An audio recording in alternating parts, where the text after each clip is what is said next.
It's all money, people, and time, y'all. Money, people, and time.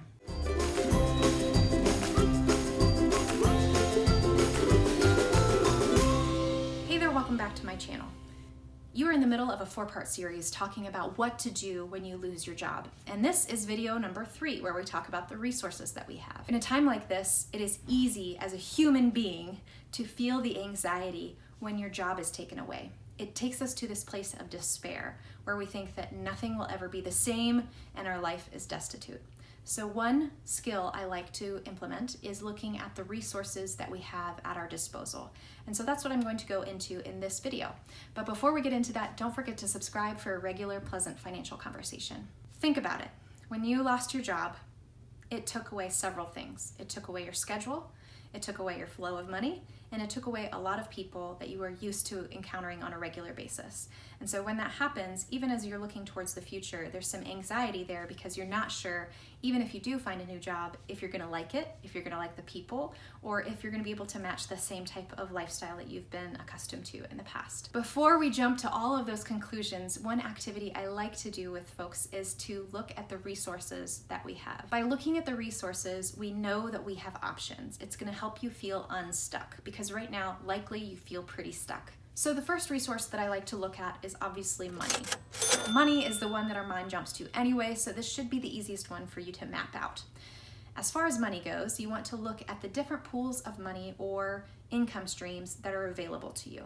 This will obviously be catered for your personal situation, but some general ones that I see are the severance that you're offered, unemployment, Social Security, a 401k or 403b, your bank savings, a home equity line of credit, a relative that has excess cash buildup and might want to give you a loan, etc., etc. What you're going to do is you're going to write down each of those items that you have a resource for monetarily and put a dollar amount to it. So if that's a lump sum, you can list that out next to it, or if it's a stream of income, write out what the income stream is. By having those listed out, you are going to be able to see how long your resources last. And now it's not that I'm actually suggesting that you just deplete the whole thing, just crash and burn. No, it's just to give you the peace of mind and the scope to show you how much time you have with the resources that you already have built up. Because one thing is that when we are in such a big life change, we feel like we don't have enough time to get back on our feet, and that can create a lot of anxiety. So by going through this little activity, it helps you reduce the anxiety of the present by understanding what those financial resources that you have, what they look like, where they are located, and how long they'll get you through. So is that 22 months? Is that 5 years? You write it down and help yourself see the scope of time that you have in order to get back on your feet. So this is a helpful tool to have, especially when you're going into that financial planner conversation about what to do now that you've lost your job, which we'll get into in the next video.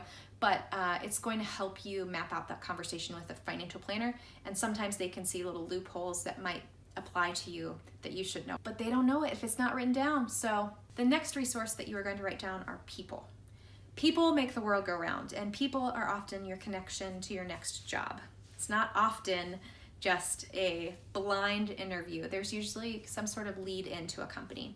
And so as you write down people, what you're going to do is not only look in your physical space, so maybe in your neighborhood, some neighbors that you have that you can start talking to about a new job opportunity, but also the social atmosphere. So go onto Facebook, you can look past all those political comments and just look for the people that you think are good connectors and ones that might be in a field or in the business setting that could connect you to potential employers of the future. If you haven't gotten onto LinkedIn, LinkedIn is a great way to find jobs. There are jobs posted there, but also you can connect with people that you've worked with in the past and see what they're up to, see if their company is hiring right now, and just really put yourself out there and the skill set that you have. It's meant to network for jobs, and so use it that way. It's a great tool for you. Don't forget your email list, your friends and your family. Make sure that they know what's going on with you and your life situation and what help you could actively use from them to get you a leg up to the next career that you have. And finally, often overlooked, think about the people that you've worked with in the past that are not at your previous company. Think about those vendors that you've exchanged emails with, or maybe customers that you've exchanged emails with, and they've seen your work ethic, they've seen the way that you communicate, they've been able to engage with you when there's a sticky situation, and maybe they're going to be able to connect you to their employer, and you already kind of have a lead in because you kind of already know how their job works or how their business works. And so that's a good tool of a person that you could tap into. The last resource that I want you to write down is time. Time is something that's hard to wrap our head around, and obviously in this type of situation where you've lost your job, you want to get a job as fast as possible. But time is your friend, and the fastest job might not be the best job for you. So just remembering that time is your friend, and that every day you can take a little bit of your time and invest it towards your next career is a great move for you. So even if that is 30 minutes every single day, that's a commitment that you can make. You've made it in the past for preparing your food or for going on walks or jogs, and you can invest it towards your next career. So just recognizing time as your friend. All right, I hope you have many people listed out on that sheet of paper, people that you can reach out to, maybe send your resume. Hey, do you know of anybody that's hiring? Or even just touch base, because it's always good to connect with people. And we have been so void of that because of COVID.